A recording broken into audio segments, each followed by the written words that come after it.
السلام عليكم ورحمة الله وبركاته. نحمده ونصلي على رسوله الكريم. أما بعد. இந்த வெபினாருக்கு வந்திருக்கக்கூடிய அத்தனை ஆண்கள் பெண்கள் சகோதர சகோதரிகள் அனைவரையும் அன்போடு நாங்கள் வரவேற்றுக் கொள்கிறோம். உம்மத் மூலமாக மாதாந்தம் வழங்கக்கூடிய 2 வெபினார்களில் இன்றைக்கு நாங்கள் இருக்கக்கூடிய வெபினாருடைய தலையங்கம் ஷரியா கைட்லைன்ஸ் ஆன் டெட் மேனேஜ்மெண்ட், கடனுடைய முகாமைத்துவம். அன்றாட வாழ்க்கையில பொருளாதாரத்துல ஆக முக்கியமான இடத்துல இருக்கக்கூடிய ஒரு விஷயம்தான் எங்கட தேவைகளை நாங்க எங்கட பொருளாதாரத்தோட முடிச்சு கொள்றதுக்காக வேண்டி முன்வார நேரத்துல நாங்க முகம் கொடுக்கக்கூடிய ஆக பிரதானமான ஒரு சேலஞ்ச் டெட் மேனேஜ்மெண்ட். கடனை நாங்க எந்த அமைப்புல எங்கட வாழ்க்கையில எடுத்துக்கொண்டு போறோம் என்றது. ஸ்ட்ராட்டஜிகள் என்ற அடிப்படையில் இந்த காலத்துல பல முறைகள் கையாளப்பட்டாலும் இஸ்லாம் கடனை பார்க்கக்கூடிய ஒரு வித்தியாசமான பார்வை. அதே போல ஒரு முஸ்லிம் இந்த கடனோட சம்பந்தப்படக்கூடிய நேரத்துல அவர் எப்படி தன்னுடைய பொருளாதாரத்தை அமைச்சு கொள்ளணும் என்ற ஒரு மையக்கருவை தான் நாங்க இன்ஷா அல்லாஹ் இந்த வெபினார்ல பேச இருக்கிறோம். இதனுடைய ஆரம்பமாக டெட் மேனேஜ்மெண்ட், கடனுடைய விஷயத்துல இஸ்லாம் எங்களுக்கு என்ன சொல்லி தருது என்றதை பார்க்கறதுக்கு முதலாவது கடனுடைய யதார்த்தம் இஸ்லாத்துல எப்படி பார்க்கப்பட்டிருக்குது, முதலாவது கேள்வி. 2வது கட்டமாக கடன் என்று சொல்லி வரக்கூடிய நேரத்துல 2 நபர்களோட சம்பந்தப்படக்கூடிய விஷயம். ஏன் காரணம் என்றா கடன் என்றது பொருளாதாரத்துக்கு கீழால வரக்கூடிய ஒரு விடயம். பொருளாதாரம் என்று சொன்னா கொடுக்கல் வாங்கலோட சம்பந்தப்படுது. கொடுக்கல் வாங்கல் என்றது எப்படி 2 நபர்களோட சம்பந்தப்படுமோ கடனும் 2 நபர்களோட தான் சம்பந்தப்படும்.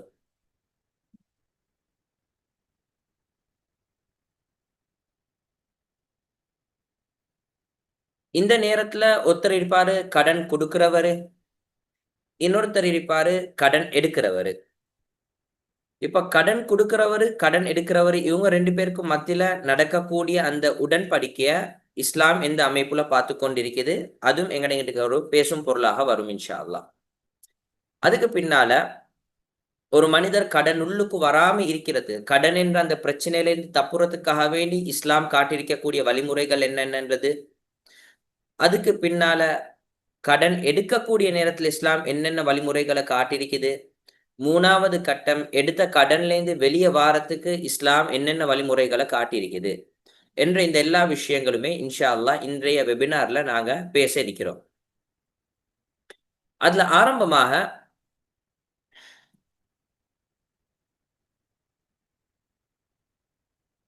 அல்லாஹ் சுப்ஹானஹு வ தஆலா குர்ஆனை நாங்க பார்க்கக்கூடிய நேரத்துல 6660 சொச்சம் ஆயத்துக்கள் இறக்கி வச்சிருந்தாலும் அதுல ஒரு விசேஷமான ஒரு ஆயத்தாக சூரத்துல் பக்ரால் இருக்கக்கூடிய 282வது ஆயத்தை அல்லாஹ் இறக்கி வச்சிருக்கிறான். இந்த ஆயத்தை எங்களுக்கு இப்ப எங்களுக்கு முன்னால் இருக்கக்கூடிய குர்ஆன்ல தொடர்ந்தும் பார்க்கலும் சூரத்துல் பக்ரா 282வது ஆயத் 282. இந்த ஆயத்துடைய விசேஷம் என்னன்னு சொன்னா முழு குர்ஆன்லயும் இத போல ஒரு நீளமான ஆயத் அல்லாஹ் சுப்ஹானஹு வ தஆலா எங்கேயுமே இறக்கினது இல்லை. முழு குர்ஆன்லயும் ஆக பெரிய ஆயத் 282வது ஆயத் இந்த ஆயத்தான். இந்த ஆயத்துல அல்லாஹ் சுப்ஹானஹு வ தஆலா ஆரம்ப கட்டமாக சொல்லித்தார பாடம் யா அய்யுஹல்லதீன ஆமனு இதா ததாயன்தும் பிதைனின். ஈமான் கொண்ட விசுவாசிகளே, உங்களுக்கு மத்தியில நீங்க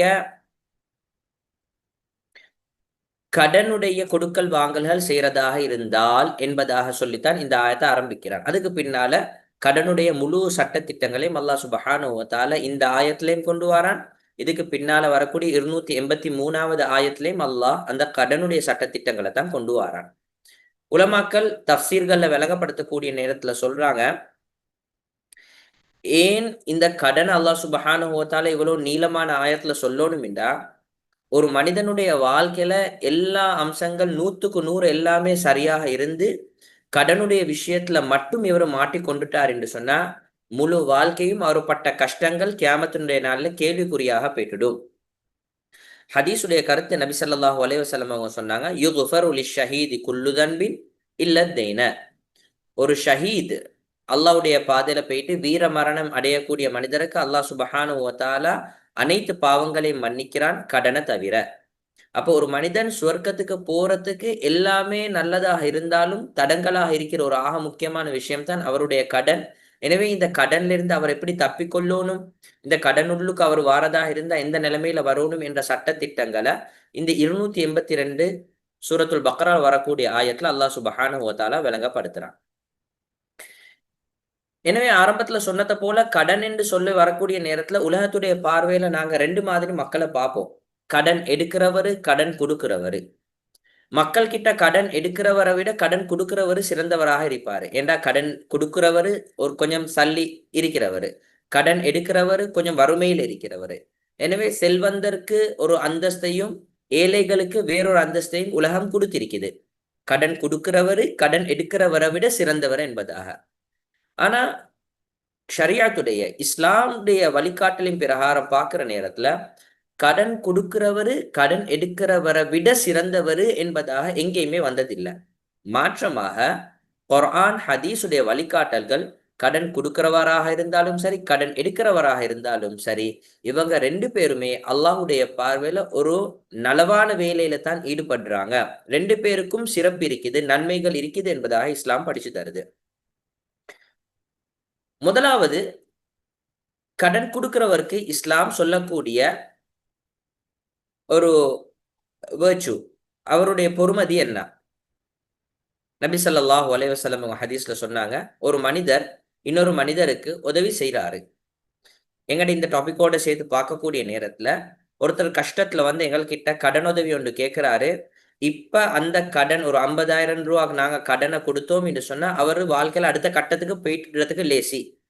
திடீரென்று அவருடைய ஹாஸ்பிட்டல் தேவைகள் வந்துச்சு, அல்லது அவருடைய வாகனத்துடைய தேவைகள் வந்துச்சு, அல்லது அவருடைய குழந்தைகளை ஸ்கூல்ல சேர்க்க வேண்டிய நிலைமை ஒன்று வந்துச்சு. இப்ப திடீர்னு ஒரு பணத்தொகை ஒன்று அவருக்கு தேவைப்படுது வாழ்க்கையில அடுத்த கட்டத்துக்கு போறதுக்கு.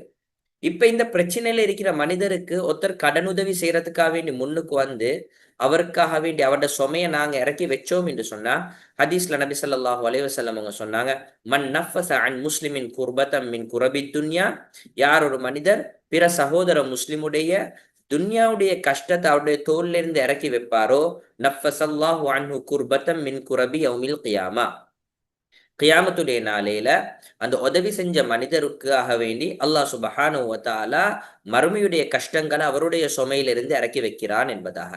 இப்ப துன்யால ஒரு கடன் கொடுக்கக்கூடியவர் ஒரு மனிதருக்கு அவருடைய கஷ்டத்தை இறக்கணும் என்ற நீயத்துல அவர் கொடுத்தார் என்று சொன்னா, நிச்சயமாக கியாமத்துடைய நாளையில அவருக்கு அல்லாஹ் சுப்ஹானஹு வ தஆலா தன்னுடைய விசேஷமான ரஹ்மத்தின் மூலம் சுமைகளை இறக்கி வைக்கிறான்.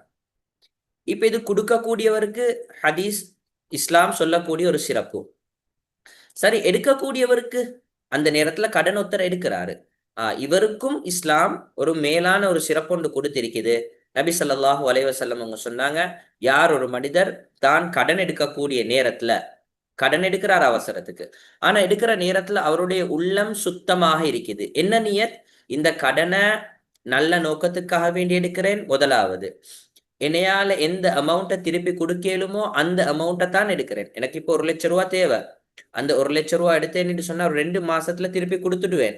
ஆனா இவர் கடன் தாராரு என்றதுக்காக வேண்டி நான் 1,50,000 2,00,000 ஆசைக்காக வேண்டி எடுத்துக்கொண்டு போவாம தேவைக்காக வேண்டி கடன் எடுக்கிறாரு. மூணாவது, எடுக்கக்கூடிய நேரத்துல அவருடைய உள்ளமும் சொல்லுது, என்ன செஞ்சு சரி இந்த சல்லியை நான் அவருக்கு திருப்பி கொடுப்பேன் என்று சொல்லி.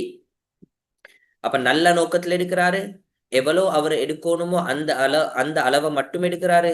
மூணாவது, திருப்பி கொடுக்கணும் என்ற உறுதியான நீயத்தோட யாரு கடன் எடுப்பாங்களோ, நபி ஸல்லல்லாஹு அலைஹி வஸல்லம் அவங்க சொன்னாங்க, இன்னல்லாஹ மஅத்தாயின் ஹத்தா யக்திய தைனஹு மா லம் யகுன் ஃபீமா யக்ரஹுல்லாஹ், அவர் கடனை திருப்பி கொடுக்கும் வரைக்கும் அல்லாஹ் சுப்ஹானஹு வ தஆலா அவருக்கு உதவியாளனாக இருக்கிறான் என்பதாக.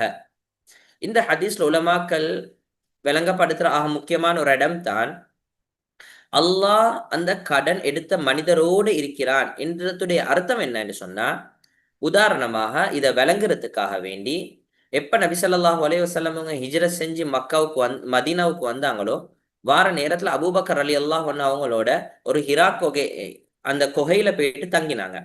ஹிரா குகையில அந்த குகையில போயிட்டு தங்கினாங்க. எதிரிகள் எல்லாருமே அந்த குகைய அப்படி சுத்தி வளைச்சு கொண்டாங்க. இந்த நேரத்துல அபூபக்கர் ரலியல்லாஹு அன்ஹு அவங்களோட உள்ளத்துல வந்த ஒரு பதட்டத்தான், யா ரசூலல்லாஹ், நாங்க இந்த குகையுள்ளுக்கு மறைஞ்சிருக்கிறோம், எதிரிகள் எங்களை அப்படியே ரவுண்ட் அப் பண்ணிட்டாங்க, யாராவது ஒரு மனிதர் சரி எங்களைய கண்டுட்டாங்க என்று சொன்னா எங்கட உயிர், எங்கட வாழ்க்கை கேள்விக்குறியாக மாறிடும் என்ற பதட்டத்தோட, கைத்தாரத்துக்கு யாருமே இல்லை என்று சொல்லி பயமுண்டோட இந்த கேள்வியை முன்வைக்கிறாங்க. இந்த நேரத்துல தான் அல்லாஹ் சுப்ஹானஹு வ தஆலா குர்ஆன் ஆயத்தை இறக்கி வச்சான்.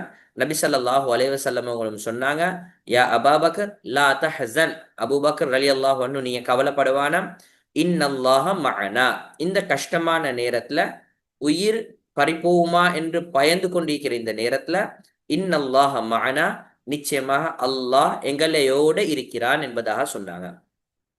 எப்படி அந்த அபூபக்கர் ரலியல்லாஹு அன்ஹு அவங்களோட ஆறுதலுக்காக வேண்டி நபி ஸல்லல்லாஹு அலைஹி வஸல்லம் அவங்க அல்லாஹ் எங்களையோடு இருக்கிறான் என்பதாக சொன்னாங்களோ, இதே வார்த்தையை தான் பாவிச்சிருக்கிறாங்க. ஒரு மனிதர் கடன் எடுக்கிறாரு, திருப்பி கொடுக்கணும் என்ற எண்ணத்தோட, நல்ல நோக்கத்தோட எடுத்தார் என்று சொன்னா, அவருக்கும் அவர் திருப்பி கடனை கொடுக்கும் வரைக்கும் அல்லாஹ் அவரோடு இருக்கிறான் என்பதாக சொன்னாங்க. அப்ப கடனை எடுக்கக்கூடிய மனிதர், அவருக்கு மறைமுகமான உதவி அல்லாஹ் கிட்ட இருந்து இருக்குது. ஆனா நிச்சயமாக நிபந்தனை, அவரு சின்சியராக இருக்கணும். கடனை எடுக்கிற நோக்கமும் நல்லா இருக்கணும்.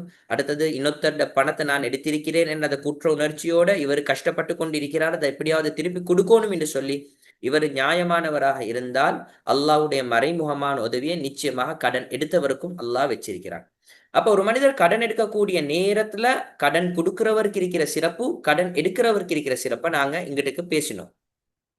இதே போலத்தான் கடன் எடுத்ததுக்கு பின்னால 2 மாசங்கள் கழிச்சு இப்ப இவர் கடனை திருப்பி கொடுக்கிற நேரம் வருது. இந்த நேரத்திலையும் அல்லாஹ் சுப்ஹானஹு வ தஆலா கடன் கொடுத்தவருக்கும் சிறப்பை வச்சிருக்கிறான், கடன் எடுத்தவருக்கும் சிறப்பை வச்சிருக்கிறான்.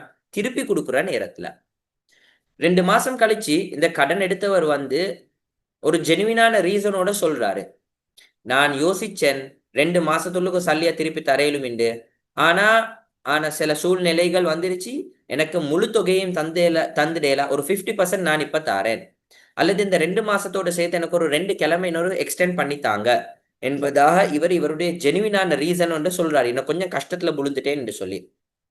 இந்த நேரத்துல கடன் கொடுத்தவரு அவரோட கொஞ்சம் மிருதுவாக நடந்தால், சரி நீங்க 100% தராட்டியும் பரவாயில்ல, ஒரு 50% எனக்கு இப்ப தாங்க, நீங்க இப்பவே ஏலாட்டியும் ஒரு கிழமை டைம் எடுத்து எப்படியாவது தந்துடுங்க என்பதாக இவரோட கொஞ்சம் பிளெக்சிபிளாக நடந்தால், கொஞ்சம் விட்டு கொடுத்தால், தவணை கொடுத்து அவரை திருப்பி கேட்டால், நபி ஸல்லல்லாஹு அலைஹி வஸல்லம் இந்த நேரத்துல அந்த மனிதருக்கு சொன்னாங்க, ரஹிமல்லாஹு ரஜுலன் சம்ஹன் இதா பாஅ வ இதா இஷ்தரா வ இதா இக்ததா.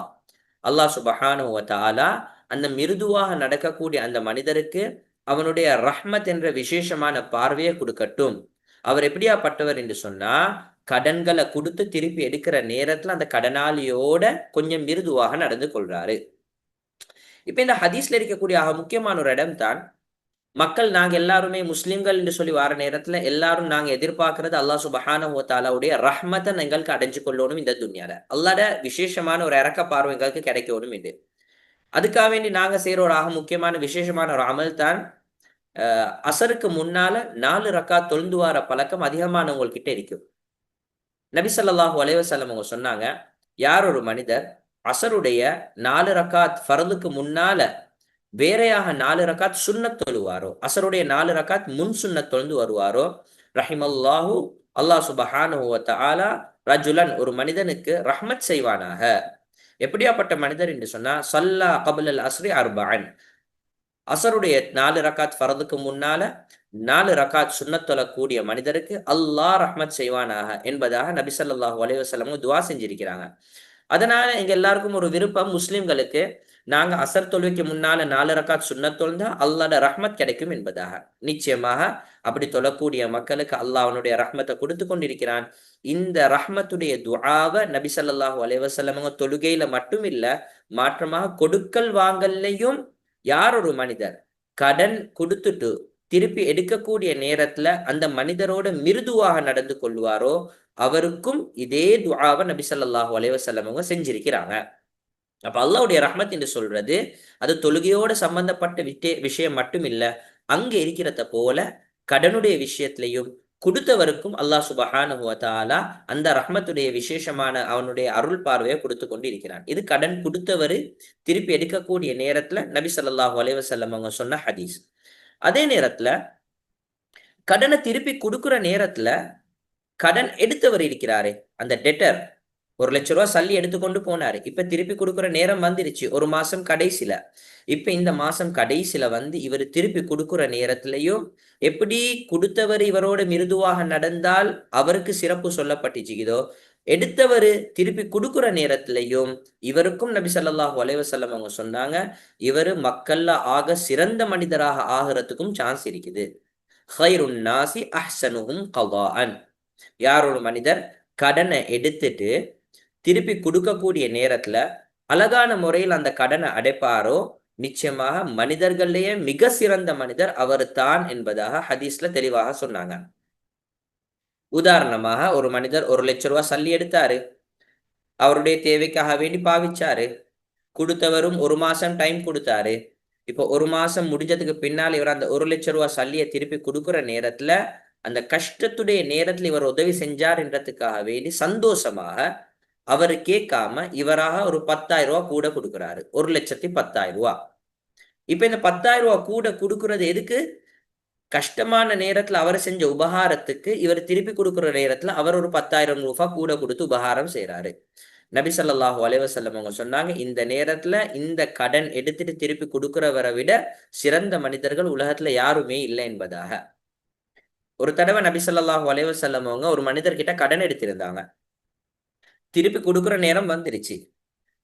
கடன் கொடுத்தவரு மஸ்ஜிதுன் நபவில வந்து சஹாபாக்களுக்கு மத்தியில உட்கார்ந்து கேட்டுட்டாரு, யா ரசூலல்லாஹ், நீங்க என்கிட்ட கடன் எடுத்தீங்க, திருப்பி தார நேரம் வந்துருச்சு, என்ன நிலைமை, நிலவரம் என்ன? உடனே நபி ஸல்லல்லாஹு அலைஹி வஸல்லம் ஒரு சஹாபி அனுப்பி சொன்னாங்க, போயிட்டு பாருங்க, எங்களுக்கு வந்த ஒட்டகங்கள்ல நல்ல ஒட்டகம் ஒன்று எடுத்து வாங்க. அந்த நேரத்துல பார்த்துட்டு வந்து அந்த மனிதர் சொன்னாரு, யார சொல்லலாம், இருக்கிற எல்லா ஒட்டகங்கள்லயுமே நல்லது இவர்கிட்ட நீங்க எடுத்ததை விட எடுத்ததை விட பொறுமதியானது. இப்ப நீங்க இவர்கிட்ட இருந்து ஒரு சாதாரணமான ஒட்டகம் ஒன்று எடுத்திருந்தால் இப்ப நீங்க திருப்பி கொடுக்க பாக்குற ஒட்டகம் வந்து அதை விட பொறுமதி கூட. சொன்னாங்க நபி ஸல்லல்லாஹு அலைஹி வஸல்லம், அந்த ஒட்டகத்தையே அவருக்கு திருப்பி கொடுத்துடுங்க. சொன்னாங்க. அதுக்கப்புறம் எப்படி அவர் எனக்கு உபகாரம் செஞ்சாரோ இவருக்கு நானும் உபகாரம் செய்றேன். எனவே மனிதர்கள்ல மிக சிறந்தவர் கடனை திருப்பி கொடுக்கிற நேரத்துல கடன் தந்தவருக்கு உபகாரம் செய்றவரு. இந்த முழு இவ்வளவு நேரமாக நாங்க பேசின விஷயங்கள்ல இருந்து சுருக்கமாக என்ன விளங்க வருது? கடன் கொடுக்கிறவராக இருந்தாலும் சரி, கடன் எடுக்கிறவராக இருந்தாலும் சரி, எப்படி இவருக்கு கண்ணியங்கள், சிறப்புகள், நன்மைகள் சொல்லப்பட்டிருக்குதோ இதே போல கண்ணியங்கள், சிறப்புகள், நன்மைகள் மற்றவருக்கும் சொல்லப்பட்டிருக்குது. எடுக்கிறவருக்கும் இருக்குது, கொடுக்கிறவருக்கும் இருக்குது. எனவே கடன் என்று சொல்றது இஸ்லாம் ஒரு வன்மையாக கண்டிச்ச ஒரு விஷயமாக இருந்தாலும் அதை சரியாக செய்யக்கூடிய நேரத்துல அதுக்குரிய சிறப்புகள், நன்மைகள் மார்க்கம் எங்களுக்கு தந்துதான் இருக்குது. இப்ப இந்த நேரத்துல எங்களுக்கு ஒரு கேள்வி ஒன்று வரையிலும், இவ்வளவு நேரமாக பேசினத்துல கடைசியாக சொன்ன இந்த விஷயம் இருக்குது, திருப்பி கொடுக்குற நேரத்துல நாங்க தந்தவருக்கு சப்போர்ட்டாக, உதவியாக ₹1,00,000 எடுத்துட்டு திருப்பி கொடுக்க போல ₹1,10,000 நாங்க கொடுக்கிறது, இது சரியா பிழையா? இதுக்கும் வட்டிக்கும் என்ன வித்தியாசம்? ஏனென்று சொன்னா வட்டின்னு சொன்னாலும் என்னது, சல்லிய கடனாக எடுப்போம், திருப்பி கொடுக்குற நேரத்துல 10%, 8%, 20% ஆட் பண்ணி கொடுப்போம். அப்ப அங்கிட்டுக்கு செஞ்ச வட்டி, இங்கிட்டுக்கு கடன் எடுத்துட்டு கூட கொடுக்கிற நேரத்துல இது வந்து சிறந்த மனிதர் என்பதாக சொல்லப்படுது. இது ரெண்டுக்கும் மத்தியில் இருக்கிற வித்தியாசம் என்ன என்றது மக்களுக்கு மத்தியில இப்ப இந்த வெபினார்ல இருக்கிறவங்களுக்கும் இது வந்து கேள்வியாக இருக்கேலும். இதுக்கு நாங்க வெபினாருடைய பேசிக்கொண்டே போற நேரத்துல உங்களுக்கு சில கேள்விகள் வந்துச்சுன்னு சொன்னா அந்த கேள்விகளை சாட் பாக்ஸ்ல டிரெக்டாக உங்களுக்கு போஸ்ட் பண்ணவும் மேலும் இன்ஷா அல்லாஹ் வெபினாருடைய கடைசியில் அதுக்குரிய பதில்களை இன்ஷா அல்லாஹ் நாங்க தருவோம். அப்படி இல்லாட்டி வெபினாருடைய கடைசியிலையும் உங்களுக்கு அதனுடைய அந்த கேள்விகளை போஸ்ட் பண்ணேலும் இன்ஷா அல்லாஹ். நல்லா, இப்ப இந்த நேரத்துல கடன் எடுத்துட்டு திருப்பி கொடுக்கிற நேரத்துல கூட கொடுக்கிறது இது வட்டி ஆகுமா இல்லையா என்ற அந்த கேள்விக்கு பதில் தான், சில நேரங்கள்ல சரியான முறையில நாங்க செஞ்சோம் என்று சொன்னா நிச்சயமாக அது மக்கள்ல சிறந்தவனாக எங்களை மாத்துறத போல, அதை பிழையாக செஞ்சிட்டோம் என்று சொன்னா ஆக கேவலமான ஒரு பாவம் வட்டிலையும் எங்களையே கொண்டு போயிட்டு உட்றதுக்கு சான்ஸ் இருக்குது. ரெண்டுக்கும் இருக்கிற வித்தியாசம் தான் கடன் எடுக்கிற நேரத்துல கடன் எடுக்கிற நேரத்துல யார் அந்த நிபந்தனைய கொண்டு வருவாரோ, கடன் நாங்க 1,00,000 தாரோம், நீங்க திருப்பி தார நேரத்துல எங்களுக்கு ஒரு 10% தரணும் என்ற நிபந்தனையோட யாரு கடன் கொடுப்பாரோ இதுதான் வட்டி என்பதாக மார்க்கம் சொல்லுது. ஆனா கொடுத்தவரை எந்த ஒன்றையுமே எதிர்பார்க்காம நிபந்தனைகள் இல்லாம எந்த சைக்கினையும் இல்லை, ஹிண்ட்டும் இல்லை, நேரடியாக கொடுத்தாரு 1,00,000 கடன் கேட்குறீங்க, 1,00,000 நான் கடன் தாரேன், ஒரு மாசத்துல திருப்பி 1,00,000 தந்தா போதும் என்ற அக்ரிமெண்டோட இவங்க 2 பேரும் கடனை முடிச்சாங்க. ஆனா திருப்பி கொடுக்குற நேரத்துல அவருடைய எதிர்பார்ப்பு இல்லாம எடுத்தவர் மேலதிகமாக கொடுத்தா இது வட்டில சேர மாட்டுச்சு, இது அவருக்கு நன்மையை கொண்டு வந்து சேர்க்கக்கூடிய ஒரு காரணமாக மாறும். வட்டிக்கும் இதுக்கும் இருக்கக்கூடிய சின்ன ஒரு வித்தியாசம் தான் வட்டின்னு சொல்றது. அக்ரிமெண்ட் உள்ளுக்கு இவங்க 2 பேரும் பேசிக்கொள்ளுவாங்க, இவ்வளவு தாரோம் திருப்பி தரப்போக்கல அடிஷனலாக நீங்க இவ்வளவு தரணும் என்றத. ஆனா இந்த இப்ப நாங்க சொன்ன இந்த ஹதீஸ் சிறந்த மனிதருடைய அடையாளம் கடன் எடுத்துட்டு திருப்பி கொடுக்க போகல கூடுதலாக கொடுக்கறதுன்றது அது அக்ரிமெண்ட் உள்ளுக்கு வரமாட்டுச்சு. கடன் கொடுத்தவருடைய எதிர்பார்ப்பு அவருடைய நிபந்தனை இல்லாம கடன் எடுத்தவரை திருப்பி கொடுக்கிறது. நான் நினைக்கிறேன் இந்த விஷயம் உங்களுக்கு தெளிவாக விளங்கியிருக்கும் என்று சொல்லி, இதுல ஏதாவது சந்தேகங்கள் இருந்துச்சுன்னா உங்களுக்கு சாட் பாக்ஸ்ல கேள்விகளை ட்ராப் பண்ணி வைக்கலும் இன்ஷா அல்லாஹ். அடுத்தது தான் எந்த கடனை பத்தி நாங்க இங்கிட்டு பேசிக்கொண்டு இருக்கிறோமோ, உலகம் இன்றைக்கு கடனை ஒரு கண்ணியமான ஒரு பார்வையா பார்த்து கொண்டு இருக்குது. உதாரணமாக நாங்க எல்லாருமே முஸ்லிம்கள் என்ற அடிப்படையில எங்க எல்லா உள்ளத்திலையும் ஒரு பயம் ஒன்று இருக்கும், மௌத்தா போகல யாருக்கு சரி ஒரு சதம் சரி கடன் இல்லாம தான் மௌத்தாக போகணும் என்று சொல்லி. அல்ஹம்துலில்லாஹ் அந்த எண்ணங்கள் யாரோட உள்ளத்துல இருக்குதோ அல்லாஹ் சுப்ஹானஹு வ தஆலா அவங்களோட வாழ்க்கையும் அப்படியே ஆக்கி வைக்கணும், கடன் இல்லாத மௌத்தை எங்க எல்லாருக்கும் தரணும் இன்ஷா அல்லாஹ். ஆனாலும் உலகம் இந்த கடனை எப்படி வர்ணிச்சிருக்குது, ப்ரொமோட் பண்ணிருக்குதுன்னு சொன்னா, யாருக்கிட்ட அதிகமாக கடன் எடுக்கிற சக்தி இருக்குதோ அவரு மக்கள்ல கண்ணியமானவரு. மறுவோம் நான் சொல்றேன், யாருக்கு கடன் எடுக்கிற சக்தி அதிகமா, இப்போ பேங்க்ல போயிட்டு நான் கடன் கேட்டா எனக்கு 1,00,000 தரும், இன்னொருத்தர் சொல்றான் நான் கேட்டா எனக்கு 2,00,000 தரும். இப்ப இந்த 2,00,000 கடன் எடுக்கலுமானவரு மக்களுக்கு மத்தியில கொஞ்சம் கண்ணியமானவரு. உதாரணமாக நாங்க சொல்லலும் கிரெடிட் கார்டுடைய சிஸ்டம். இந்த கிரெடிட் கார்டுடைய சிஸ்டம் இருக்குது, இது என்ன, கிரெடிட் கார்டுன்றது கடன். அப்ப ஏண்ட கிரெடிட் கார்டுடைய லிமிட் 1 மில்லியன், ஆனா இன்னொருத்தர் இருக்கிறாரு அவருடைய கிரெடிட் கார்டு லிமிட் 1.5 மில்லியன் ஆக இருந்துச்சுன்னா அவருக்கு கொஞ்சம் கட்ஸ் கூட சமுதாயத்துல. அப்ப எந்த கடனை நாங்க பயப்படுறோமோ மௌத்தாவுற நேரத்துல எனக்கு ஒரு சதம் சரி கடன் இருக்கக்கூடாது உலகம் அதை போர்ட்ரேட் பண்ணிருக்குது. யாருக்கு பெரிய கடன் கிரெடிட் லிமிட் இருக்குதோ அவர் தான் மக்கள்ல கண்ணியமானவர் என்பதாக. அப்ப உலகம் கடனை வர்ணிச்சு காட்டக்கூடிய இந்த காலத்துல நாங்க இந்த கடனுக்கு பயப்படுற நேரத்திலையும் ஏதோ ஒரு சந்தர்ப்பம் ஒன்று வருது, நாங்க விரும்பியோ விரும்பாமலோ நாட்டு சட்டமும் அப்படித்தான் இருக்குது, நாங்க கடனுள்ளுக்கு போயிட்டே ஆகணும். உதாரணமாக வியாபாரத்தோட சம்பந்தப்பட்ட விஷயங்கள்ல இம்போர்ட் சைடுன்னு சொல்லி வார நேரம் எங்கட கையில எவ்வளவு தான் சல்லி இருந்தாலும் ஒரு சாமனத்தை ஸ்ரீலங்காக்கு அலப்பிக்கிறவர் எல்சி ஒன்று ஓபன் பண்ணாம அவருக்கு அந்த சாமனத்தை ஸ்ரீலங்காக்கு இம்போர்ட் பண்ணலாம். எல்சியுடைய யதார்த்தம் என்ன, லெட்டர் ஆஃப் கிரெடிட், நான் கிரெடிட் லைனோட தான் அந்த சாமனத்தை ஸ்ரீலங்காக்கு அலப்பிக்கிறேன் என்பதாக. அப்ப இந்த எல்சி ஓபன் பண்றது அது ஒரு சட்டமாகவே மாறிடுச்சு. கடன் நான் எடுக்க விரும்பாட்டியும் அந்த கடன் என்ற ஒரு வலையுள்ளுக்கும் நான் போகத்தான் ஒண்ணும் என் வியாபாரத்தோட சம்பந்தப்பட்ட நேரத்துல. இதே போல அன்றாடம் நடக்கக்கூடிய வியாபாரங்களையும் எங்களுக்கு பார்க்கலும், நான் இன்னொரு குரோசரி ஷாப் ஒன்று செய்யறதாக இருந்தாலும் இன்னொரு கம்பெனியோட கடன் தொடர்பு இல்லாம எனக்கு என் வியாபாரத்தை ரன் பண்ணி கொண்டு போவேலாம். மார்க்கம் இந்த கடனுடைய விஷயத்துல யதார்த்தத்தை சொல்லக்கூடிய நேரத்துல எப்படி சொல்லுதுண்டா, கடன் என்று சொல்றது ஒரு ஃபைனான்சியல் பிரிசன். நாங்க எல்லாருமே ஒரு சிறைச்சாலை ஒன்றுக்கும் மாட்டிப்பற்றோம். ஒரு சஹாபி நபி ஸல்லல்லாஹு அலைஹி வஸல்லமோட காலத்துல மஸ்ஜிதுன் நபவியில ஜனாசாவாக கொண்டு வந்து வைக்கப்பட்டாரு. நபி ஸல்லல்லாஹு அலைஹி வஸல்லம் அவங்க தொழுவிக்கிறதுக்கு முன்னுக்கு போனாங்க, அதுக்கு பிறகு பின்னுக்கு வந்தாங்க. சஹாபாக்கள் கேட்டாங்க, யார சொல்லலாம் ஏன் தொழுவிக்கல? சொன்னாங்க, இன்ன சாஹிபக்கும் மஅசூரும் பிதைனிஹி, மசூருன் என்ற வார்த்தையுடைய அர்த்தம் இவர் சிறைச்சாலை உள்ளுக்கு இருக்கிறாரு. எந்த சிறைச்சாலை? பிதைனிஹி, அவருடைய கடன் என்ற சிறைச்சாலை உள்ளுக்கு இவர் மாட்டிப்பட்டிருக்கிறாரு. அதனால உங்களோட சகோதரரை நீங்க ஒன்னா சிறைச்சாலையிலேருந்து வெளியெடுத்துடுங்க. அதுக்கு பின்னால சஹாபாக்கள்ல அலி அலி அல்லாஹ் முன்னுக்கு வராங்க. வந்து அந்த மனிதருடைய அந்த ஜனாசாவுடைய முழு கடனையும் அவங்களோட பொறுப்புல எடுக்கிறாங்க. இப்ப நபி ஸல்லல்லாஹு அலைஹி வஸல்லம் அவங்க அந்த ஜனாசாவை தொழுவிக்கிறாங்க. அப்ப ஒரு மனிதர் கடனுள்ளுக்கு இருக்கிறது என்று சொல்றது அவரு சந்தோஷமாக இருக்கிற ஒரு இடம் ஒன்று இல்ல. அவரு ஒவ்வொரு நாளும் கவலையோட ஏதோ ஒரு பிரச்சனையோட உள்ளத்துல சினோர் இடம் ஒன்று கொடுத்திருக்கிறாரு இந்த கடனை பத்தி யோசிக்கிறதுக்கு. அப்ப அதே போல ஒரு பிரிசன்ல வாழக்கூடியது தான் இந்த கடன் என்று சொல்றது. ஆனாலும் கடனை இஸ்லாம் எங்களுக்கு அனுமதிச்சிருக்குதா? நிச்சயமாக அனுமதிச்சிருக்குது. எப்படி பாவிக்கணும் கடன் என்று சொன்னா, கடன் என்றது எங்களுக்கு ஒரு மருந்த போல. மருந்துடைய யதார்த்தம் என்ன? பாவிக்க வேண்டிய நேரத்துல பாவிக்காட்டியும் பிரச்சனை. நோய் வந்திருக்குது, மருந்து எடுக்காட்டியும் பிரச்சனை. நோயே இல்லாம போயிட்டு சும்மா டேப்லெட் எடுத்து குடிச்சா அதுவும் பிரச்சனை. இப்ப நோய் வந்தவருக்கு டாக்டர் பிரிஸ்கிரிப்ஷன் கொடுத்திருக்கிறாரு, இவ்வளவு தான் குடிக்கணும் என்று சொல்லி, இப்ப இவர் ஓவர் டோஸ் எடுத்தாலும் அது பிரச்சனையா மாறிடும். இஸ்லாம் எங்களுக்கு சொல்லுதோ, கடனை நீங்க உங்களோட மருந்த போல பாவிங்க.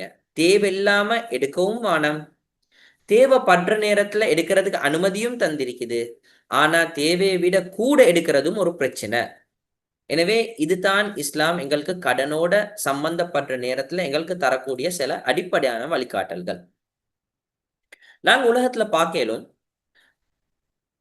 ஒரு சந்தோஷமான ஒரு வாழ்க்கை எங்களுக்கு போயிட்டு கொண்டு இருக்கிற நேரத்துல எப்ப எங்கட வாழ்க்கையுள்ளுக்கு கடனுடைய பிரச்சனை ஒன்று வரையலுமோ வந்துடுமோ அந்த நேரத்துல சில அடிப்படையான விஷயங்கள் எங்கட வாழ்க்கையில டேமேஜ் ஆக ஆரம்பிக்கும். அதுல முதலாவது இடம் தான் என் வாழ்க்கை நல்ல இருக்கணும் என்று சொன்னா முதலாவது என் புத்தி சுவாதீனம் நல்லா இருக்கணும், மென்டல் ஹெல்த்.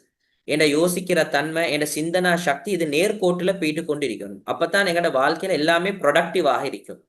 கடந்த காலங்கள்ல கடந்த காலங்கள்ல கோவிடுடைய காலங்களா இருந்தாலும் சரி, ஃபைனான்சியல் கிரைசிஸ் உடைய காலங்களா இருந்தாலும் சரி, மக்களுக்கு மத்தியில் இருந்த ஆகப்பெரிய பிரச்சனைன்னா மென்டல் ஹெல்த். அவங்களோட சிந்தனைகள் நேர்கோட்டுல இருக்கல. காலையில எழும்பின உடனே அவங்களோட யோசனை அவங்களோட பொருளாதாரத்தை பத்தி தான், வீட்டில் இருக்கிற பிரச்சனைகளை பத்தி தான். எனவே பிரச்சனையை பத்தி மனிதன் யோசிக்கிற நேரத்துல அவனுடைய வாழ்க்கை ஒரு நாளும் ப்ரொடக்டிவாக இருக்க மாட்டிச்சு. புதிய புதிய விஷயங்களை சாதனைகளை தன்னுடைய வாழ்க்கையில கொண்டு வரையலாம். எப்போ ஒரு மனிதர் இந்த பிரச்சனை கடன் என்ற பிரச்சனைகளுக்கு மாட்டிக்கொள்ளுவாரோ முதலாவது அவர்கிட்ட இல்லாம போறது அவருடைய மென்டல் ஸ்டெபிலிட்டி, அவருடைய சிந்தனா சக்தி குழம்ப ஆரம்பிக்கும். வீட்டுல இருந்து வெளியே போற நேரத்துல அவருக்கு ஒரு பயம் உண்டு. எந்த நேரத்துல என்ன கடன்காரன் கடைவாசல்ல வந்து நின்று விடுவாரோ தெரியா. வீட்டுக்கு வரக்கூடிய நேரத்துல ஒரு பிரச்சனை, எந்த நேரத்துல கடன்காரன் வந்து வீட்டு கதவை தட்டிடுவாரோ தெரியா. மனைவி ஏதாவது வீட்டுல தேவைகளை வாங்கணும் என்று சொல்லி லிஸ்ட் ஒன்று போட்டிருந்தா இப்ப எங்களுக்கு பிரச்சனை என்னது? இருக்கிற பட்ஜெட்ல கடன் அடைக்கிறையா இல்லாட்டி வீட்டுல தேவைகளை முடிக்கிறையா? இப்ப என் தலையில இருக்கக்கூடிய பிரச்சனைகள் அதிகமாக ஆரம்பிச்சுடனே என் சிந்தனை நேர்கோட்டுல இருந்து தவற ஆரம்பிக்கும். ரெண்டாவது, எப்போ ஒரு மனிதர் அந்த கடன் என்ற பிரச்சனைகளுக்கு மாட்டுவாரோ இவருக்கும் அல்லாஹ்க்கும் இருக்கக்கூடிய தொடர்பும் ஏதோ ஒரு அடிப்படையில கொஞ்சம் தூரமாக சான்ஸ் இருக்குது.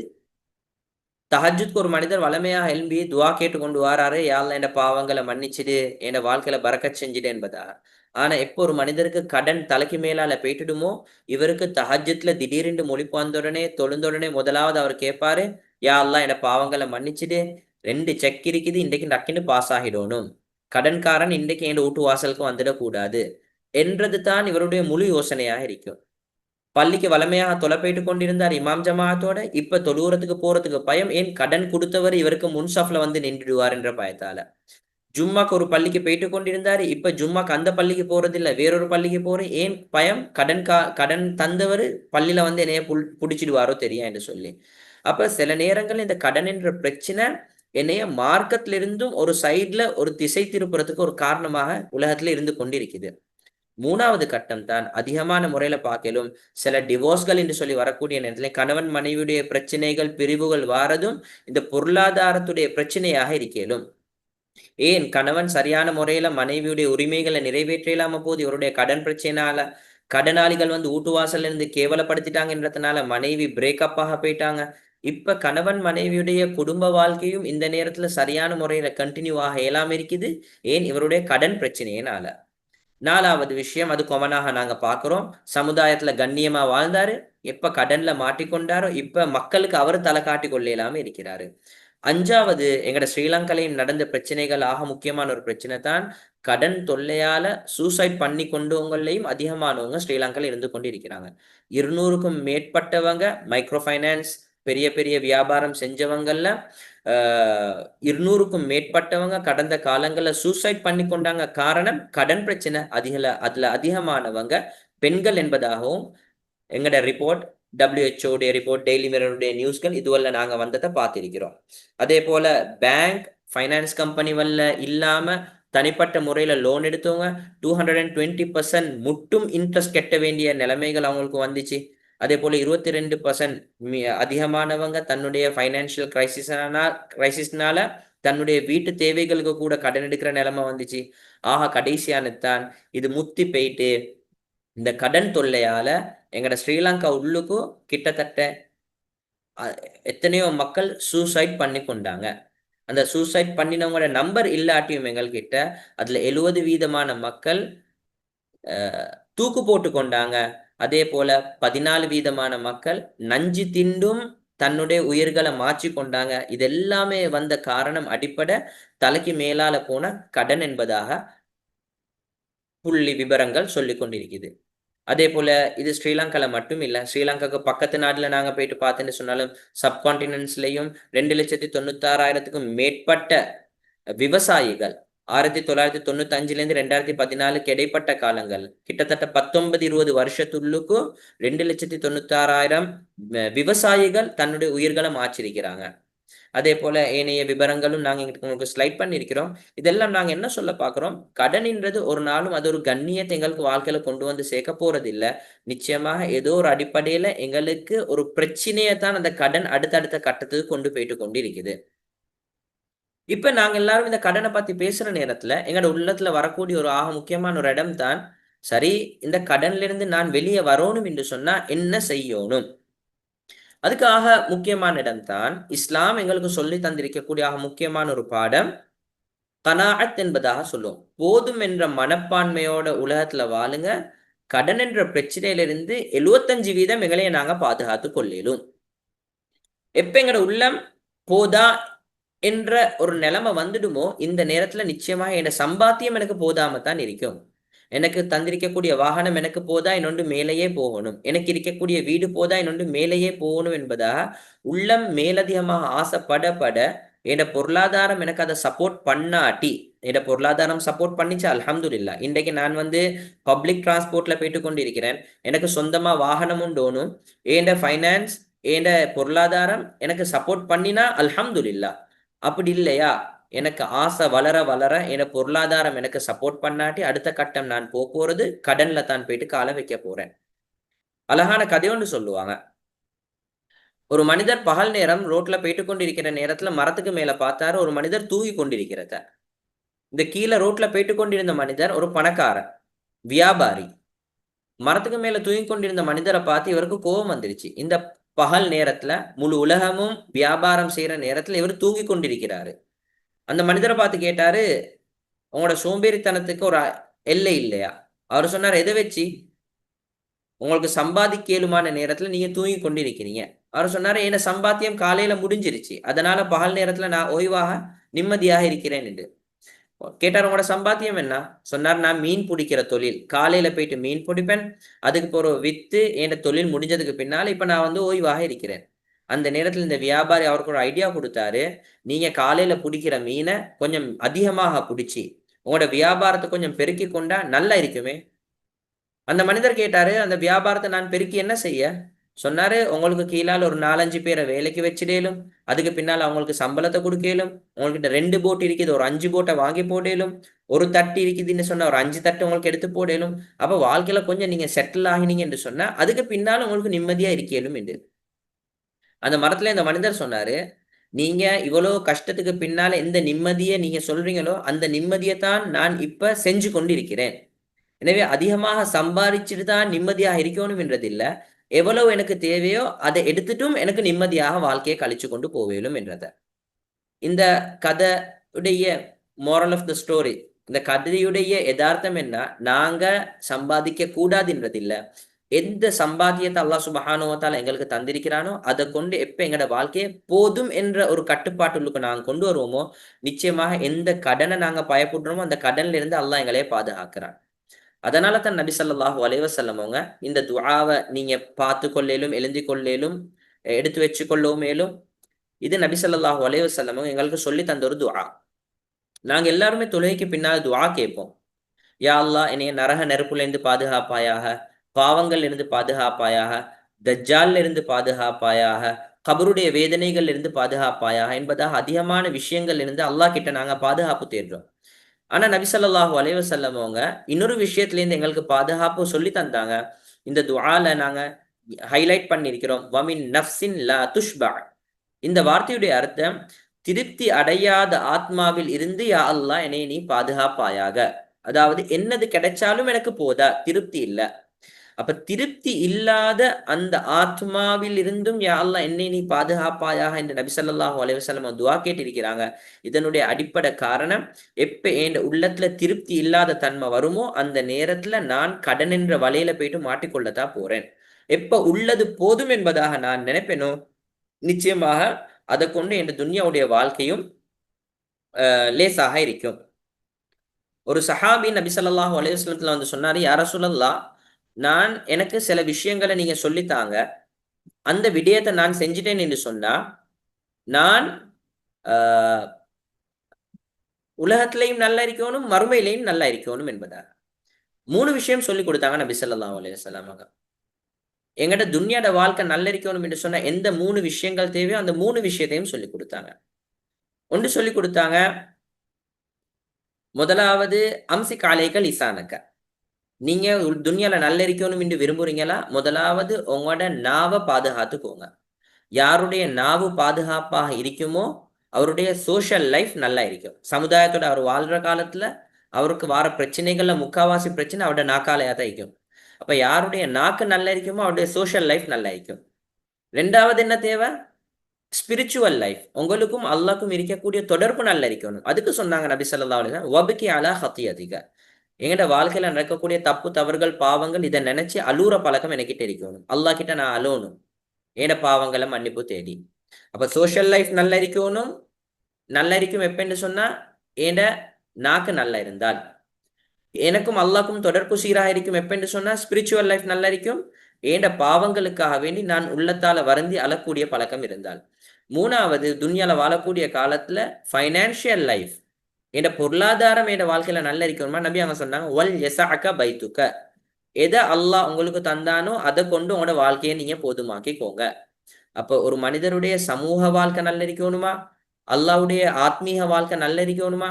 மூணாவது பொருளாதாரம் நல்ல இருக்கணுமா? இந்த மூணுக்கும் உபதேசம் செஞ்சாங்க. மூணாவது உபதேசம், பொருளாதாரத்துடைய ஸ்டெபிலிட்டி, பொருளாதாரம் நேர்கோட்டுல பயணிக்கணுமா? உங்களுக்கு எது கிடைச்சிருக்கோ அதை போதுமாக்கிக்கோங்க. அதனால தான் ஹதீஸ்லயும் நபி அவங்க சொல்லி தந்தாங்க ஸல்லல்லாஹு அலைஹி வஸல்லம், அல்லாஹும்ம கன்னிஅனி பிமா ரஸக்தனி. முதலாவது வார்த்தை, நீ எனக்கு கொடுத்ததை கொண்டு என்னை திருப்திப்படுத்துவாயாக. அதாவது யா அல்லாஹ் எதை எனக்கு வாழ்க்கையில தந்திருக்கிறியோ அதை கொண்டு திருப்திப்படக்கூடிய உள்ளத்தை எனக்கு நீ தந்தருள்வாயாக. இப்ப முதலாவது விஷயம், கடன்ல இருந்து நான் தப்புறதுக்கு ஏண்ட வாழ்க்கை உள்ளுக்கே நான் ஒரு டிசிப்ளின் ஒன்று கொண்டாந்துடணும். எது எனக்கு இருக்குதோ அதுதான் ஏண்ட வாழ்க்கைக்கு. மத்த கட்டத்துக்கு நான் ஆசைப்படுறதாக இருந்தால் பொருளாதாரம் சப்போர்ட் பண்ணி நான் போவோம், இல்லையா கடன் எடுத்துத்தான் போகணும் என்ற தேவை எனக்கு இல்லை. ரெண்டாவதாக முக்கியமான விஷயம் தான் அவாய்ட் கம்பரிசன். நான் என் வாழ்க்கையை இன்னொரு நபரோட கம்பேர் பண்றதை என் வாழ்க்கையில தவிர்த்து கொள்ளணும். ஆரம்ப காலங்கள்ல கம்பரிசன் என்று சொல்றது, இந்த வீட்டுல இருக்கிறவங்க பக்கத்து வீட்டு ஆட்களோட, இந்த வீட்டுல இருக்கிறவங்க முன்னுத்து வீட்டுல இருக்கிறவங்க, இந்த குடும்பத்துல இருக்கிறவங்க அடுத்த குடும்பத்தார்களோட, குடும்பங்களுக்கு மத்தியிலையும் வீடுகளுக்கு மத்தியிலையும் தான் கம்பரிசன் நடந்துச்சு. எங்கட வீடு எப்படி இருக்குது, அவங்களோட வீடு எப்படி இருக்குது. எங்கட வீட்டுல ஒரு கல்யாணம் நடக்குது, அவங்களோட வீட்டுல கல்யாணம் நடக்குது. இதை கம்பேர் பண்ணாங்க. ஆனா இந்த காலத்துல கம்பரிசன் என்று சொல்றது வீடுகளுக்கு மத்தியில, ரோட்களுக்கு மத்தியில இல்ல, கண்டங்களுக்கு மத்தியில கம்பரிசன் நடக்குது. நாங்க பாவிக்கக்கூடிய சோசியல் மீடியா, எங்கட இன்ஸ்டா பேஜ்கள்ல போயிட்டு நாங்க பாக்குறோம், என்ன யூஎஸ்ல இருக்கிறவரு இப்படி கல்யாணம் செஞ்சிருக்கிறாரு, அதனால நானும் இப்படி கல்யாணம். பக்கத்து நாடு இந்தியாவில் இருக்கிறவங்க இப்படி அவங்களோட வலிமா செஞ்சிருக்கிறாங்க, எங்களுக்கு என்ன செய்யலும். என்னையோட படிச்ச புள்ள அவங்க யூரோப் கண்ட்ரில எப்படி செட்டில் ஆகிருக்கிறாங்க, நான் எப்படி செட்டில் ஆக போறேன். அப்ப ஏண்ட வாழ்க்கையை நான் கண்டங்கள் தாண்டி நாடுகள் தாண்டி மற்ற மக்களோட கம்பேர் பண்ண ஆரம்பிக்கிற நேரத்துல சில நேரங்கள்ல எங்களுக்கு சுமக்க இயலாத சுமையை நாங்க கடனின் மூலம் தான் சுமக்க வேண்டிய நிலைமை வரும். இதனால தான் இஸ்லாம் எங்களுக்கு முதலாவது பாடம் படிச்சு தந்திருக்கு, வலா தத்தமன்னு மா ஃபத்தலல்லாஹு பிஹி பஅதகும் அலா பஅத். அல்லாஹ் எதை உங்களுக்கு தந்தானோ அதை விட நீங்க மேலதிகமானதை தாண்டி மத்த மக்கள் கிட்ட தேட போவானா. எதை உங்களுக்கு தந்திருக்கிறானோ அதுதான் உங்களோட வாழ்க்கை. நபி ஸல்லல்லாஹு அலைஹி வஸல்லமோட மனைவிமார்களும் மக்கள் இருந்து மதீனாக்கு வந்ததுக்கு பின்னால ஏனைய பெண்கள் உலகத்துல எப்படி வாழ்றாங்கன்றத பார்த்து இவங்களோட வாழ்க்கையை ஆக்கிக் கொள்றதுக்கு ஒரு எண்ணம் ஒன்று வந்துச்சு. உடனே அல்லாஹ் சுப்ஹானஹு வ தஆலா நபி ஸல்லல்லாஹு அலைஹி வஸல்லம் அவங்களுக்கு படிச்சு கொடுத்தான், உங்களோட மனைவிமார்களுக்கு நீங்க சொல்லுங்க, லா தமுத்தன்ன ஐனைக இலா மா மத்தஅனா பிஹி அஸ்வாஜம் மின்ஹும்.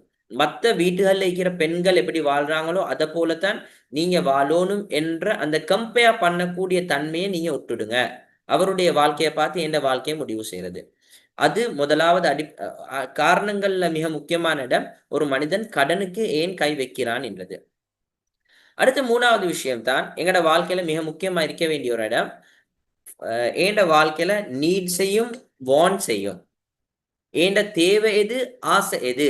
சொல்லுவாங்க நீட்ஸ்ன்னு சொன்னா நீட் டு ஹேவ், அது என் வாழ்க்கையில ஓனும், அது இருந்தா தான் எனக்கு அடுத்த கட்டம் போயிடும். வாண்ட்ஸ்ன்னு சொன்னா நைஸ் டு ஹேவ், இருந்தா நல்லா இருக்கும், இல்லையா பிரச்சனை இல்லை, இன்னமும் எனக்கு வாழ்ந்து கொண்டு போவேலும். அப்ப எது என் வாழ்க்கையில அத்தியாவசியம், எது மேலதிகம், எது தேவை, எது ஆசை என்று நான் பிரிச்சு பார்த்து என் பொருளாதாரத்தை செலவழிக்கிறதுக்கு நான் கடமைப்பட்டிருக்கிறேன். அதே போல முஸ்லிம்கள் என்று சொல்லி வரக்கூடிய நேரத்துல எப்பயுமே பணங்கள் என்று சொல்றது என் வாழ்க்கையில வாரத்தை போல அது செலவழிச்சு முடிக்கணும் என்றதில்லை. இஸ்லாம் எங்களுக்கு காட்டி தந்த முறை. நான் என் சொந்த தேவைக்காக வேண்டி பாவிக்கிறேன். மக்கள் என் பராமரிப்பு கீழால் இருக்கக்கூடிய மனைவி பிள்ளைகளுக்கும் கொடுப்பேன். அதே போல எனக்கு பின்னால வரக்கூடிய தேவைகள் இருக்குது. என் மகளுடைய கல்யாணம் 10 வருஷத்துக்கு பின்னால வருது. என் மகனுடைய படிப்பு ஒரு 5 வருஷத்துக்கு பின்னால வருது.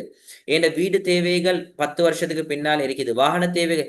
இந்த தேவைகளுக்காக வேண்டி இப்பவே அவர் சல்லிய பாதுகாத்து சேர்த்து வச்சு கொண்டு போறதை இஸ்லாம் எங்களுக்கு சொல்லி தந்திருக்குது. எப்ப பின்னால வரக்கூடிய தேவைக்காக வேண்டி நாங்க இப்பிலிருந்து ஒரு சேவிங் பிளான் ஒன்று எங்கள்கிட்ட இருக்குமோ, பெரும்பாலும் மேலதிகமான கடன்ல இருந்து நாங்க தப்புறதுக்கு அதுவும் ஒரு காரணமாக இருக்கும். எனவே பணத்தை சேர்க்கிறது இது இஸ்லாம் எங்களுக்கு காட்டி தந்திருக்கக்கூடிய ஆக நல்ல ஒரு வழிமுறையில் ஒன்று தான். நாங்க ஒரு நாளும் நினைக்கக்கூடாது பணத்தை சேர்க்கிறது நாங்க என்னத்துக்கு, பின்னால் இருக்கக்கூடிய தேவைகள் அது அல்லாஹ் பார்த்து முடிச்சு தந்துடுவான் தானே என்று சொல்லி. நிச்சயமா தேவைகளை தரக்கூடியவனும் அல்லாஹ் தான், தேவைகளை முடிச்சு தாரவனும் அல்லாஹ் தான். ஆனாலும் இஸ்லாம் எங்களுக்கு சொல்லி தந்திருக்கக்கூடிய பாடங்கள் ஒன்று தான் சேவிங் பிளான் உங்களோட வாழ்க்கையில பொருளாதாரத்துல இருக்கணும். ஒரு சஹாபி வஃபாத் ஆகக்கூடிய நேரத்துல நபி ஸல்லல்லாஹு அலைஹி வஸல்லம் அவங்க பக்கத்துல எடுத்தாங்க. சஅத் ரலியல்லாஹு அன்ஹு சொன்னாங்க, யா ரசூலல்லாஹ், நான் மௌத்தா போறதுக்கு முன்னால என் முழு சொத்தையும் நான் அனாதைகளுக்கு பங்குட்டுட்டு மௌத்தா போறேன் என்பதாக. நபி ஸல்லல்லாஹு அலைஹி வஸல்லம் உடனே தடுத்தாங்க, முழு சொத்தையும் நீங்க அனாதைகளுக்கு கொடுக்கறதுக்கு அனுமதிக்க மாட்டேன் சொன்னாங்க. அப்ப யா ரசூலல்லாஹ், அரவாசிக்கு அரவாசி 50% என் சொத்துல அரவாசியை நான் அனாதைகளுக்கு கொடுக்கிறேன். நபி ஸல்லல்லாஹு அலைஹி வஸல்லம் தடுத்தாங்க. அப்ப யா ரசூலல்லாஹ், 3/2 1/3 கொடுக்கலுமா? நபி ஸல்லல்லாஹு அலைஹி வஸல்லம் சொன்னாங்க, 1/3 உங்களுக்கு அனுமதி, ஆனா அதுவும் கூடத்தான். எனவே 1/3 அவரு சேரிட்டியாக கொடுத்தாங்க. 2/3 மூணுல 2 பகுதியை பேலன்ஸ் வச்சாங்க. காரணம் நபி ஸல்லல்லாஹு அலைஹி வஸல்லம் அவங்க சொன்னாங்க, ஒரு மனிதர் அந்த பணத்தை பூர்த்தியாக சதக்கா செஞ்சுட்டு மௌத்தா போறதை விட நல்ல தனக்கு பின்னாலே இருக்கிற குடும்பத்தார்களுடைய தேவைகளுக்காக வேண்டி இப்பவே சேவிங்க்கு கொஞ்சம் ஒரு அமௌண்ட்டை வச்சுட்டு போறது. எனவே இஸ்லாம் எங்களுக்கு சொல்லி தந்த முக்கியமான பாடங்கள் ஒன்று தான் பின்னால வரக்கூடிய தேவைகளுக்கு ஒரு மனிதர் முழு சொத்தையும் செலவழிக்க வேண்டிய தேவை இல்லை என்றது. அப்ப அந்த நேரத்துல நாங்க சேவிங்காக வேண்டி ஒரு அமௌண்ட்டை நாங்க வாழ்க்கையில செஞ்சு கொண்டே வாரது பிளான் உண்டு. அதனால இன்ஷா அல்லாஹ் எங்கட கடன் தொல்லையிலிருந்து நாங்க வெளியே வாரதுக்கு அது ஒரு முக்கியமான காரணமாக இருக்கும் இன்ஷா அல்லாஹ். அதனால தான் சொல்லுவாங்க, கடன் என்று சொல்றது இது ஃபைனான்சியல் ப்ராப்ளம் ஒன்று இல்லை, பொருளாதார பிரச்சனை ஒன்று இல்லை கடன் என்று சொல்றது. கடன் என்று சொல்றது ஒரு மனிதர் தன்னுடைய தேவைய ஆசைய சரியான முறையில பேலன்ஸ் பண்ணி கொள்ள இல்லாம போச்சு. அதுதான் அடிப்படை காரணம் இவர் கடன் இடத்துல போயிட்டு புடுறதுக்கு. மிச்சம் பேர் சொல்லுவாங்க சல்லில்ல அதனால கடன் எடுத்தோம் என்று. அப்படி சொல்றதை விட சிறந்தது ஏண்ட தேவையையும் ஏண்ட ஆசையையும் எனக்கு பேலன்ஸ் பண்ணி கொள்ள இல்லாம போச்சு, அதனால தான் நாங்க விழுந்தோம். இன்னொன்று சொல்லுவாங்க, லேர்ன் டு சே நோ. சில ஆசைகள் தேவைகள் உள்ளத்துல வரப்போகல இல்ல என்றதை நாங்க பழக்கி கொண்டோம் என்று சொன்னா நாளைக்கு கடன் எடுத்துட்டு மக்கள் கிட்ட போயிட்டு சொறையிட்டு மன்னிப்பு கேட்கிற நிலைமை எங்களுக்கு வர மாட்டுச்சு. அப்ப நாளைக்கு சொல்ற சொறைய விட இன்றைக்கு சொல்ற நோ எங்களுக்கு மிக சிறந்தது. இப்ப நாங்க எல்லாம் யோசிக்கிற நேரத்துல சரி கடன்ல இருந்து தப்புறதுக்காக வேண்டி இவ்வளவு பிளான்களை நாங்க சொல்லி கொண்டு வரோம். ஆனா இவ்வளவு பிளான்களை போட்டாலும் நபி ஸல்லல்லாஹு அலைஹி வஸல்லம் அவங்க சொல்லி தந்தாங்க, எது வரைக்கும் நாங்க அல்லாஹ் கிட்ட சில விஷயங்கள்ல பாதுகாப்பு தேட மாட்டோமோ நாங்க தப்புறது கஷ்டமாக இருக்கும். அதுல ஒரு ஆக முக்கியமான ஒரு துஆ தான் நபி அவங்க ஸல்லல்லாஹு அலைஹி வஸல்லம் சொல்லி தந்தாங்க, அல்லாஹும்ம இன்னி அஊது பிக மினல் மஅஸமி வல் மக்ரமி. அத்தஹியாத்ல சலாம் கொடுக்கறதுக்கு முன்னால எத்தனையோ துஆக்கள் இருக்குது. அல்லாஹும்ம இன்னி அஊது பிக மின் அஸாபில் கப்ர், அல்லாஹும்ம இன்னி ظلمت நஃப்ஸி ظுல்மன் கஸீரா. இந்த துஆக்களோட சேர்த்து ஓதக்கூடிய ஒரு துஆ தான் அல்லாஹும்ம இன்னி அஊது பிக மினல் மஅஸமி வல் மக்ரமி. இந்த துஆ மிக முக்கியமான ஒரு துஆ.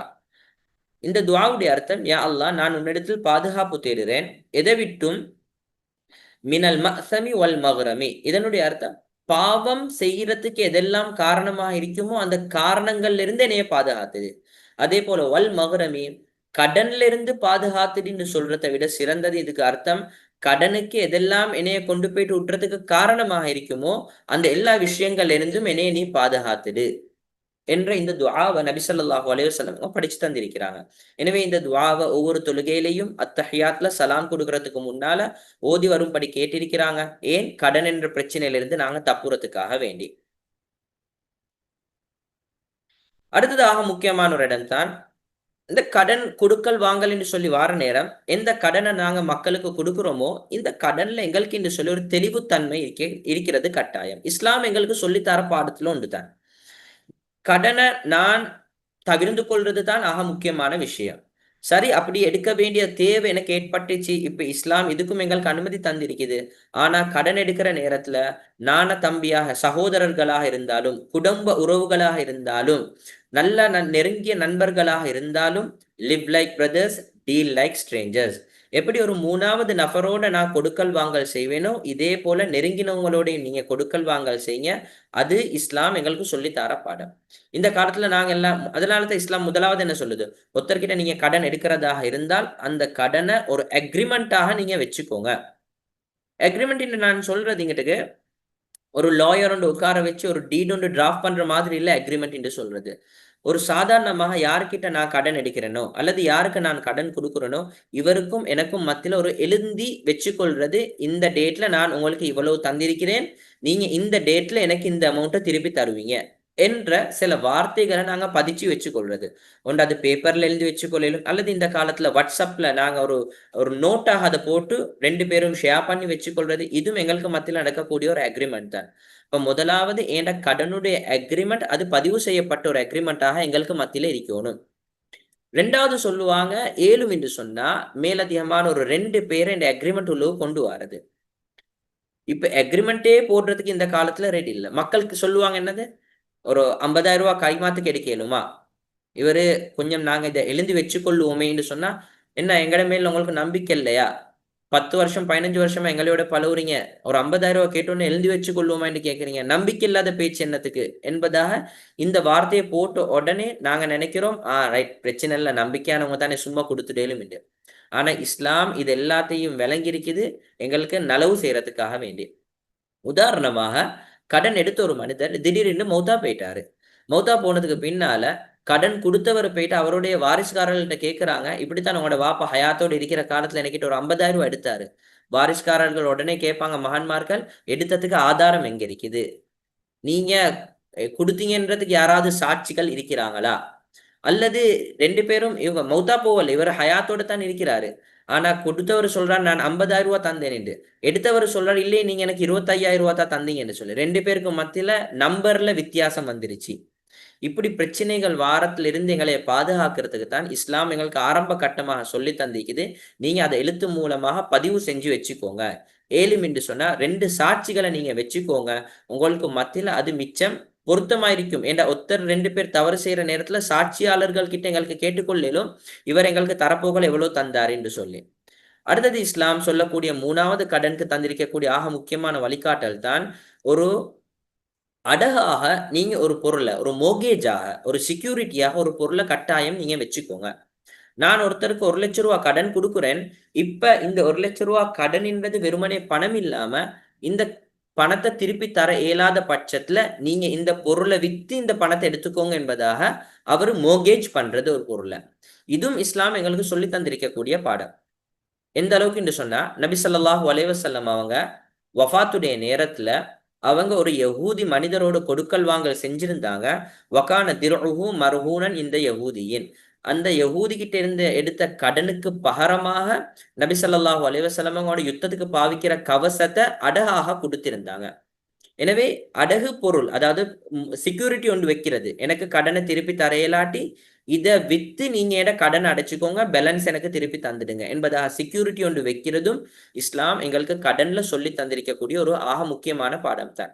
இப்ப இந்த அடகு பொருளை வச்சு சம்பாதிக்கிறது, லாபம் எடுக்கிறது, இது வட்டியோடு சம்பந்தப்படும், இது ஹராம். ஆனா ஒரு கடனுடைய திருப்பி கொடுக்க இயலாம போற பட்சத்துல கடன் தந்தவர் நஷ்டப்படக்கூடாதுன்றதுக்காக வேண்டிய ஒரு செக்யூரிட்டி வைக்கிறது, இது இஸ்லாம் அனுமதிச்சிருக்கக்கூடிய ஒரு பாடம். இது இஸ்லாம் எங்களுக்கு கடன்ல சொல்லித்தர ஆக முக்கியமான ஒரு இடம். இப்ப கடன்ல மாட்டிக்கொண்டிருக்கக்கூடிய ஒரு மனிதர் கடனுக்கு போறதுக்கு முன்னால் என்ன செய்யணும் என்றத பார்த்தோம். சரி, கடன் உள்ளுக்கு இப்ப இவர் எடுக்க வேண்டிய நிலைமை வந்தா இப்ப இஸ்லாம் இவருக்கு சொல்லி கொடுத்திருக்கக்கூடிய நிலைமைகளை பார்த்து கொண்டு போறோம். இப்ப இந்த நேரத்துல தான் இவர் யோசிக்கணும் என்னது, நான் கடன் எடுக்கிறதாக இருந்தால் ஏண்ட கடன் எவ்வளவு எடுக்க இயலுமோ அந்த அமௌண்ட்டுக்கு தான் நான் போகணும். ஏண்ட தேவை 10 லட்சமா, எனக்கு கடன் தாரத்துக்கு ஒருத்தர் ரெடியாக இருக்கிறாரு 15 லட்சம். கடன் தாரத்துக்கு ஒருத்தர் 15 லட்சம் ரெடியாக இருந்தாருன்றதுனால 15 லட்சமும் நான் எடுக்கணும் என்றது எனக்கு கட்டாயம் இல்லை. என்ற தேவையோட அளவுக்கு, என்ற விரலுக்கு ஏத்த வீக்கம் என்பதாக சொல்லுவாங்க, என்ற தேவையுடைய அளவுக்கும் நான் கடன் எடுக்கணும் அவர்கிட்ட. ரெண்டாவது, கடனை நாங்க எடுக்கிற நேரத்துல அது சம்பந்தப்பட்ட ஆட்களோட நிச்சயமாக நாங்க பேசணும். வியாபாரத்தோட சம்பந்தப்படுற நேரத்துல அதிகமான மக்கள் கடன் உதவிக்காக வேண்டி பேங்குகளோட தொடர்பு வைப்பாங்க. இந்த பேங்க்கள் என்று சொல்லி வார நேரத்துல எந்த பேங்க்லயும் போயிட்டு எனக்கு கடன் உதவி தார பேங்க் எல்லாத்துலயும் எனக்கு கடன் எடுக்க இயலுமா? நிச்சயமாக அப்படி எடுக்க முடியாது. எந்த பேங்க் கன்வென்ஷனல் சிஸ்டம் வட்டி பேஸாக இருக்குதோ அந்த பேங்க்ல போயிட்டு கடன் எடுக்கிறது ஹராம். அப்ப இந்த காலத்துல ஸ்ரீலங்காவை பொறுத்தவரையில் அல்ஹம்துலில்லாஹ் இஸ்லாமிக் ஃபைனான்ஸ், இஸ்லாமிக் பேங்கிங் சிஸ்டம்கள் மாஷா அல்லாஹ் ஏராளமாக இருக்குது. எனவே கடனுக்காக வேண்டி இந்த காலத்துல தந்திருக்கக்கூடிய மெக்கானிசம்கள்ல ஹலாலான முறைகளும் இருக்குது, ஹராமான முறைகளும் இருக்குது. எனவே கடனுள்ளுக்கு நான் போறதுக்கு முன்னால அது சம்பந்தப்பட்ட ஷரியா ஸ்காலர்ஸோட நாங்க பேசிக்கொள்ளணும். எந்த கடன் ஹலால், எந்த கடன் ஹராம், ஹலாலான கடன்கள் ஹராமான கடன்களை வித்தியாசப்படுத்தி அதுள்ளுக்கு நான் நுழையிறதுக்கு முயற்சி செய்யறது. அதுக்கு பின்னால தான் கடனுள்ளுக்கு நாங்க வந்ததுக்கு பின்னால இப்ப அடைக்க வேண்டிய காலம் வரைக்கும் நாங்க செய்யக்கூடிய ஆக முக்கியமான ஒரு முயற்சி தான் எங்கட சேவிங்களை நாங்க பாதுகாத்துக் கொள்றது, அதே வீண் விரயங்கள்ல இந்த தப்புறது.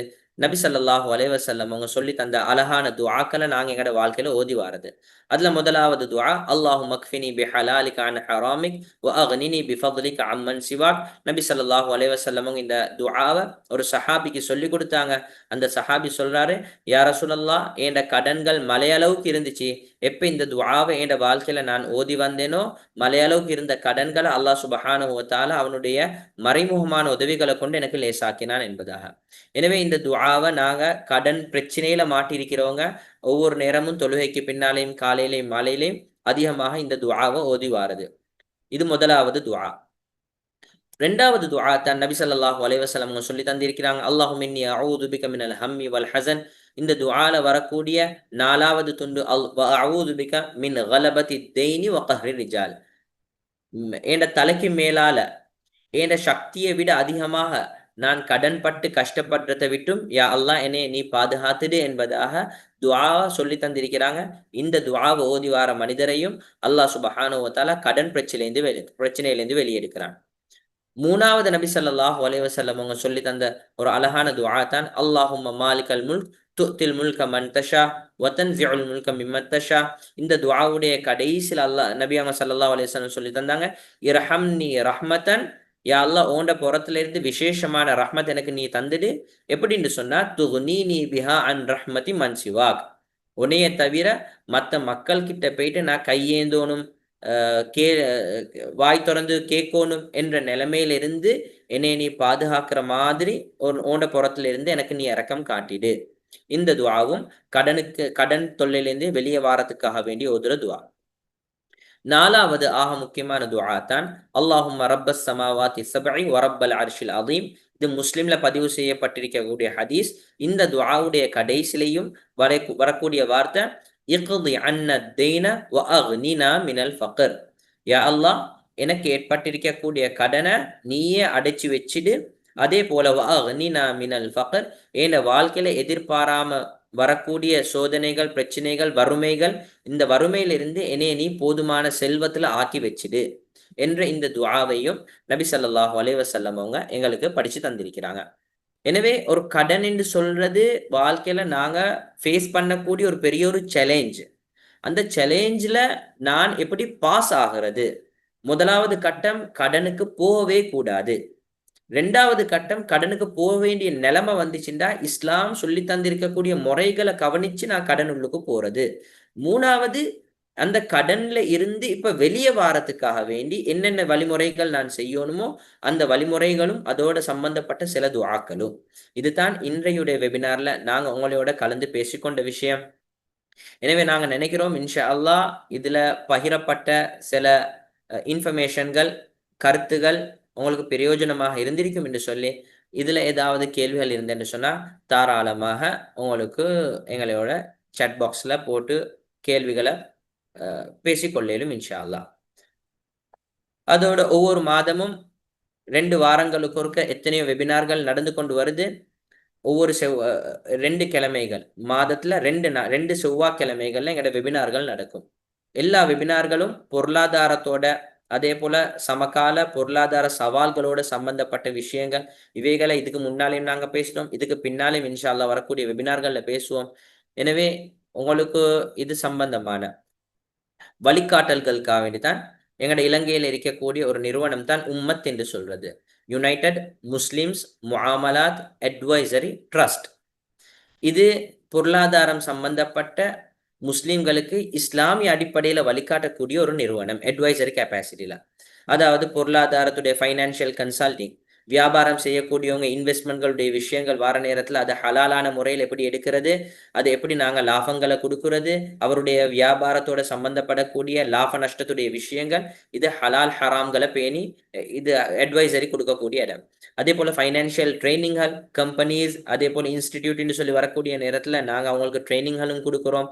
கம்ப்ளையன்ஸ் ஆடிட், கம்பெனிகள் அதே போல் இண்டிவிஜுவல் பிஸ்னஸ் இவைகளுடைய ஆடிட் கம்ப்ளையன்ஸ் பார்க்கறதாக இருந்தால் அவைகளையும் நாங்கள் உங்களுக்கு செஞ்சு கொண்டிருக்கிறோம். அதே போல ஃபைனான்சியல் ப்ராடக்ட் ஸ்ட்ரக்சரிங், ஒருத்தர் ஸ்டார்ட் அப் பிஸ்னஸாக இருக்கலும் அல்லது ஒர்க்கிங் கேபிட்டல் பர்பஸ்க்காக வேண்டி பணம் தேவைப்படுறவராக இருக்கலும், இப்போ இவருடைய பிஸ்னஸை இஸ்லாமிய முறையில் எப்படி ஸ்ட்ரக்சர் பண்ணி கொள்வது, அவைகள், டாக்குமெண்ட் ரிவ்யூ, இன்வெஸ்ட்மெண்ட், ஷரியா கைடன்ஸ், இது எல்லாமே வியாபாரத்தோட சம்பந்தப்பட்ட இடங்கள். ஒரு வியாபாரத்துள்ளுக்கு இருக்கிறவர் பொருளாதாரத்துல எல்லா விஷயங்களுக்கும் இது போன்ற உம்மத்தோட தொடர்பு கொண்டு அவர்களுடைய கன்சல்டன்ஸ்களை செஞ்சு கொள்ளலும். இது மட்டும் இல்லாம ஒரு வியாபாரம் என்று சொல்லி வரக்கூடிய நேரத்துல அடுத்த கட்டமாக அவர் போரித்தான் ஜகாத். ஜகாத்துடைய கால்குலேஷன் அவர் வியாபாரத்துல அவர் எப்படி செஞ்சு கொள்ளணும். பணத்தை சம்பாதிச்சவங்க துன்யா விட்டு போகக்கூடிய நேரத்துல வசியத், லாஸ்ட் வீல் செய்வாங்க. அந்த வசியத் சொத்துரிமையுடைய விஷயங்கள்ல இவைகள் அவங்க எப்படி வசியத் செஞ்சு கொள்ளணும், லாஸ்ட் வில் எழுதுற விஷயங்கள், இவைகள்லையும் வழிகாட்டும். வஃபாத்துக்கு பின்னால், ஒரு மனிதருடைய மரணத்துக்கு பின்னால் அவருடைய சொத்துக்கள் அனந்தரக்காரர்களுக்கு எப்படி பிரிக்கப்படணும், அவருடைய வீடு, சொத்து, அதே போல வாகனம், காணி பூமிகள், இவைகளும் உம்மத் மூலமாக அவர்களுக்கு வழிகாட்டப்பட்டு கொண்டிருக்கும் இன்ஷா அல்லாஹ். எனவே உங்களோட பொருளாதாரம் சம்பந்தப்பட்ட இஸ்லாமிய வழிகாட்டலுக்கு நீங்க தொடர்பு கொள்ள வேண்டிய நிறுவனம் தான் உம்மத். இந்த உம்மத்தோட இன்ஷா அல்லாஹ் வேண்டிய நேரங்கள்ல உங்களுக்கு கால் பண்ணி உங்களோட அப்பாயின்மெண்ட்களை ஃபிக்ஸ் பண்ணி கன்சல்டேஷன்கள் செஞ்சு கொள்ள முடியும். அல்லாஹ் சுபஹானஹு வ தஆலா வந்திருக்கக்கூடிய அனைவருடைய வருகையும் ஏற்றுக்கொண்டு எந்த விஷயங்களை நாங்க கேட்டோமோ படிச்சோமோ அதன்படி மௌத்து வரைக்கும் பொருளாதாரத்துல நேராக நிமிர்த்தியாக இருந்து செல்றதுக்கு அல்லாஹ் சுபஹானஹு வ தஆலா எங்களுக்கு பூர்த்தியான அருளையும் அவனுடைய உதவியும் தந்தருள்வானாக இன்ஷா அல்லாஹ். வெபினார் முடிஞ்சதுக்கு பின்னால குரூப்ல உங்களுக்குரிய ஃபீட்பேக் ஃபார்ம்களும் தரப்படும். தயவு செஞ்சு உங்களோட கொஞ்சம் நேரங்கள் எடுத்து அந்த ஃபீட்பேக் ஃபார்மையும் ஃபில் பண்ணுமாறு தாழ்மையுடன் வேண்டிக் கொள்றோம் இன்ஷா அல்லாஹ். சுப்ஹானல்லாஹி வபிஹம்தி சுப்ஹானக அல்லாஹும்ம பிஹம்திக அஷ்ஹது அன் லா இலாஹ இல்லா அன்த அஸ்தக்ஃபிருக வ அத்தூபு இலைக்.